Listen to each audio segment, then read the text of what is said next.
Welcome back to Rail Stuff, everyone. My name's Adam from Rail Stuff, and just a bit of a reminder, because I always forget to do this, head to rail-stuff.com to find all the latest scenic materials, from trees to grasses to bushes to plastic buildings, card buildings, adhesives, pretty much anything you need to get your scenics going on your layout.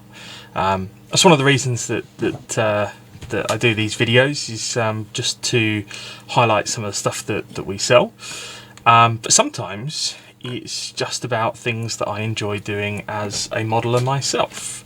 Now, some of you who have watched some of my other videos already will be familiar with this mess over here, which I'm hoping will become a what they call LC DCC kit, which is low-cost DCC. So it's taking a bunch of components and self-building a DCC controller that works with a tablet, a laptop, a computer, a phone, all kinds of things.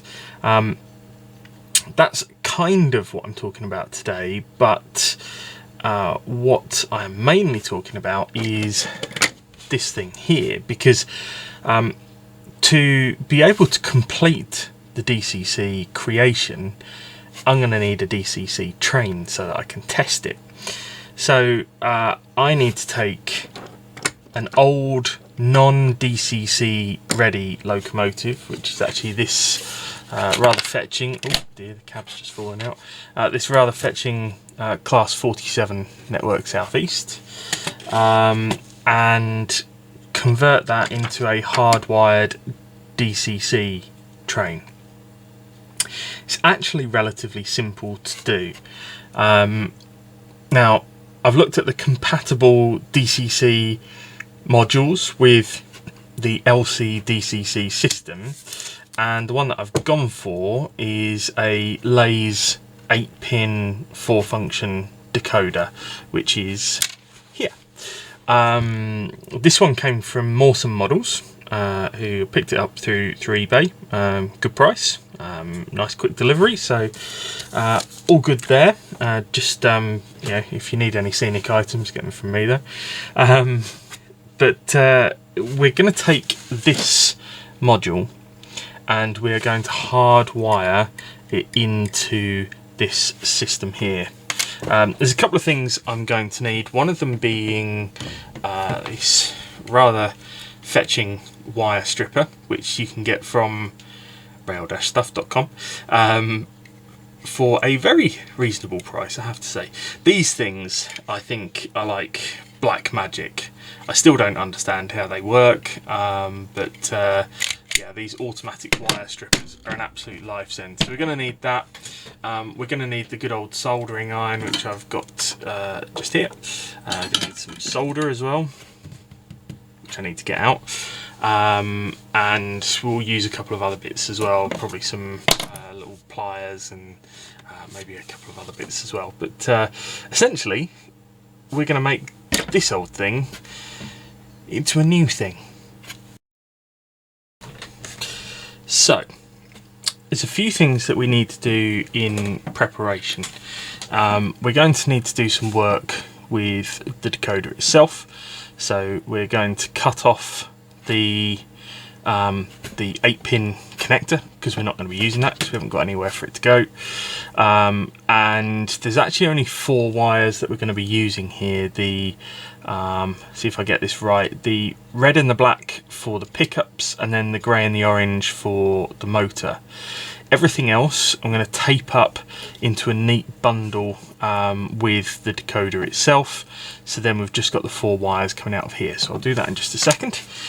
And then the other thing I'm going to be doing first of all is prepping the loco itself. So I'll take the weight out, and then we're actually just going to take off the wires here, because this has got 2 pickups, one on the front bogie and one on the motor bogie here, and the pickups come in through this brown wire here and this black wire just here, that's this sort of coil over the top of the motor. So we want to take those off because we're going to be working with those wires. So sometimes these ones on the motor bogie are twisted round. So I've just untwisted it, and we'll pull that first end off there like that, and the second end should just slide off nice and easily like that. So we'll put that to one side, and then same again with the brown wire. We'll just gently pull that off. Might just need a little wiggle. Just take that off there, and then we'll take it off of the bogie at the other end. It just slides out nice and easy like that. So we've taken the wires off, but there is one other thing that we need to remove, and that is, see if I can get the camera to see, just in between here you see the green blob. We need to remove, I can never remember whether it's capacitor or resistor. It's the green blob anyway, we need to remove that. It doesn't look like mine is soldered on, so it should just be a fairly simple job of lifting it off of the pickups. Probably don't need the pliers actually. What I do need to do is stop biting my nails. But there we go, so that just came out nice and easily. I will put this to one side and save it, because you never know when you might want to return the train to factory state. So now we've done that, the loco itself can get put to one side, because all of our interest is in this brown wire, this black wire, and the decoder. So now we need to take a little look at how this all connects together. So this is the locomotive here. So if you imagine that's the loco, we've got at the front here a P for pickups at this end. We've then got a P for pickups there, and that'll be your motor. What you've then got is the decoder, and we've got 1, 2, 3, 4 wires left on that. So we've got the black and the red, and then we've got the grey and the orange. So the black and the red are to go to the pickups. So the black one needs to go to these pickups here. The red one needs to go to these pickups here, which sit on the motor bogie themselves. The grey, if you imagine you've got your two flanges there and there, the grey needs to go to the one on the left, and the orange to the one on the right. Just one other point before I forget. Now that I've cut them and I've stripped the ends off, you'll notice that there's two different types of connectors on these type here. There's the copper connector that's a bit more tight and with curved edges, and then you got the silver connector there, which is a bit more open and sort of bladey like.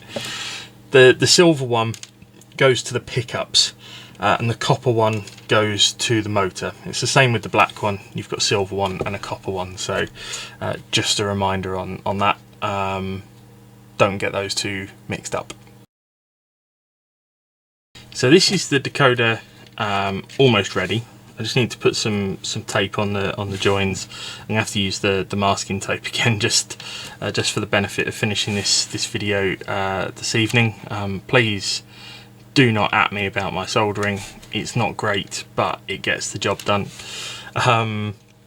So I've kind of Frankensteined different connectors onto the different wires, just for the purposes of orange going with brown and red going with brown, even though it doesn't necessarily follow that logic. I just prefer the look of it, I suppose, which is a little bit pathetic, I suppose, but never mind.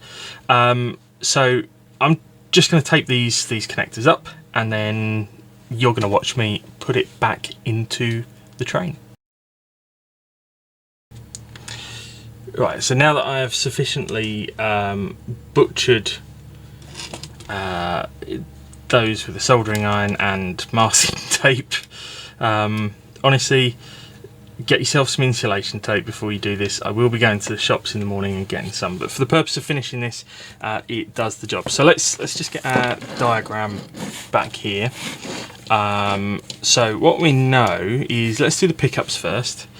First thing we know is that the black one needs to go to the rear.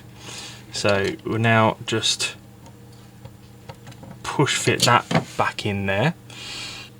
We also know that the red one needs to go to the front, which that fitted on there. So that's just pushed it back in there nicely. Then, if like me you've decided to keep the push fit connectors, then you need to connect to the motor. So you've got these little bits attached to the flanges for these. So the grey one needs to go to the left hand side as you look at it from here. So we'll just push that on there, and the orange one needs to go onto the other side just there. So what you've now got is black to the pickups, red to the pickups, and then orange and grey directly to the motor like that. So now we need to put the weight back in. I can never remember which way round the weight goes. Is it that way or is it? I can never remember. We're about to find out though. And make sure that the decoder is not going to get in the way. So if you need to bend that wire a little bit, that's all fine. And in fact, it sits nicely in that gap there, which is quite satisfying.